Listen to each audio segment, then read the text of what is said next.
పాతారు. దీనికి వాళ్ళు ఏ సమాధానం చెప్తారు? దీని గురించి మేము ఈరోజు కేసు అయిపోతున్నాము.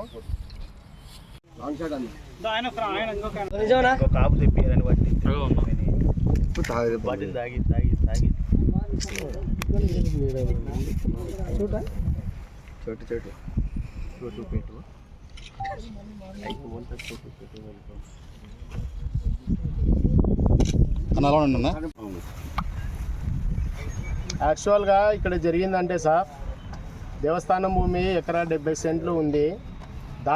దానిలో వాళ్ళు కొలతలు వేసుకొని రైట్ రాయల్గా వాళ్ళది పెన్షన్ వేసుకుంటే బాగుంటుంది.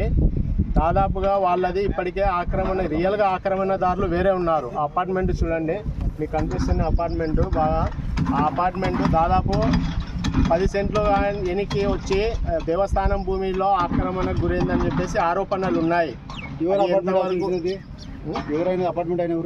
అపార్ట్మెంట్ అయినా ఆయన పేరు ఏదో మనకు తెలియదు సార్. కొంచెం దేని కారణంగా ఇది బసవరాజు అని ఎవరో అంటున్నారు, మనకైతే ఆయనదో కాదో తెలియదు. ఆ విషయము సార్ ఇంకా ఇట్లా ఏం పేరు? నీ పేరు? సార్ నా పేరు గద్వాల నరసింహరాజు సార్. నాది వచ్చేసి ట్రిబ్యునల్లో నాకు ఇదివరకు నోటీస్ వచ్చింటే మేము ట్రిబ్యునల్కి వెళ్ళి మా ఓఏ లాయర్ ద్వారా ఓఏ నెంబరు 29/21 మా కేసు నెంబర్ ఇచ్చారు. అది కోర్టులో నడుస్తుంది. మాకు మళ్ళీ వచ్చే సెప్టెంబర్ 4వ తేదీ కూడా వాయిదా ఇచ్చారు, కోర్టులో నడుస్తుంది. కానీ ఈరోజు నా స్థలంలో నాకు సంబంధించిన ఇప్పుడు ఓఏ నెంబర్ 29/21 నడుస్తున్న స్థలంలో 22/2021 అనే ఓఏ నెంబరు రాంగ్ వేసి నా స్థలంలో బోర్డు పాతారు. దీనికి ఈఓ గారిని నేను సమాధానం చెప్పమని అడుగుతున్నాను. లేని పక్షంలో బోర్డు తీసేస్తారా, లేదంటే వెళ్ళి మేము contempt of the court case కింద ఫైల్ చేయమంటారా? దయచేసి ఈఓ గారిని సమాధానం చెప్పవలసిందిగా మీడియా ముఖంగా కోరుతున్నాము. ఇంకొకటి, ఈఓ గారికి, అసిస్టెంట్ కమిషనర్ గారికి ఇదివరకే మేము వాళ్ళ దగ్గర ఉన్న ఎకరా 70 సెంట్లకు కాదు మొత్తం మీకు ఉందనే దానికి మీ కాడ ఏదైనా ఎవిడెన్స్ ఉంటే ఇవ్వండి, మీ దగ్గర అగ్రిమెంట్కు సంబంధించిన ఏదైనా ఎవిడెన్స్ ఉంటే ఇవ్వండి అని చాలాసార్లు అర్జీ పెట్టుకున్నాము. రీసెంట్గా కూడా 15-20 రోజుల క్రితం కూడా పెట్టాము. మేము చేస్తామంటారు కానీ ఇవ్వరు. వాళ్ళ దగ్గర రైట్ రాయల్గా ఉంటే వాళ్ళు ఇవ్వడానికి వాళ్ళకి భయం ఏంటి? వాళ్ళ దగ్గర వాళ్ళదన్నీ ఎవిడెన్స్ ఉంటే ఇవ్వడానికి వాళ్ళకి ఎందుకు అంత భయపడుతున్నారు? దయచేసి వాళ్ళ దగ్గర ఉన్న ఎవిడెన్స్లు కానీ ఏదైనా రికార్డు ఉంటే బయట పెట్టాల్సిందిగా మేము మీడియా ముఖంగా కోరుకుంటున్నాము. మీ స్థలంలోకి వాళ్ళు ఎందుకు వస్తున్నారు?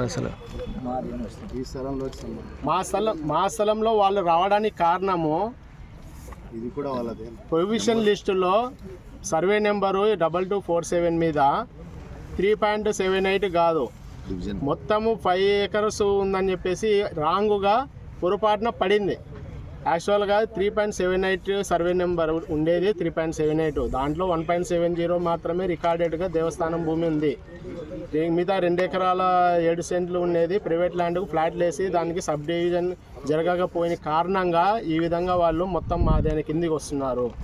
గతంలో ఎన్నో ఏండ్లుగా 1.70 ఉండేది, సడన్గా 3.7 మాకుందని ఎలా అంటారు? అలాంటి అన్యాయపూర్వకమైన మాటలు మాట్లాడకుండా వాళ్ళ దగ్గర ఏదన్నా ఉంటే చట్టరీత్యా వాళ్ళ దగ్గర ఏదైనా ఎవిడెన్స్ ఉంటే దయచేసి చూపించమని చెప్పేసి ఈఓ గారిని ఈ మీడియా ముఖంగా కోరుకుంటున్నాము. ఓకే, ఆక్రమించుకున్నాడు. ఇక్కడి పొలాలు నేను 20 ఏళ్ళ నుండి చేసినానే, దేవాలయం చేసినా ఇది చేసిన మొత్తం 10 సంవత్సరాలు పంటలు పండించింది. రియల్గా ఆక్రమణకు గురైనది దానిని వాళ్ళు కొలతలు వేయించుకొని వాటిని తొలగించుకొని వాళ్ళకు ఉన్న 1.70కి కన్సిడర్ చేసుకొని కాపాడుకోవాలని మేము మీడియా పూర్వకంగా కోరుకుంటున్నాము. దయచేసి మా స్థలాల్లోకి ఎంటర్ కావకండి. కోర్టులో ఏదన్నా ఉంటే చట్టరీత్యా చూద్దాము. చట్టంతోనే అందరం నిమిత్త మాత్రమే, చట్టం ముందర అందరూ ఒకటే కాబట్టి చట్ట ప్రకారంగా పోదాము. దయచేసి ఇలాంటి కక్షపూరితంగా ఇలాంటివి చేయొద్దని ఈఓ గారికి మనవి చేసుకుంటున్నాము.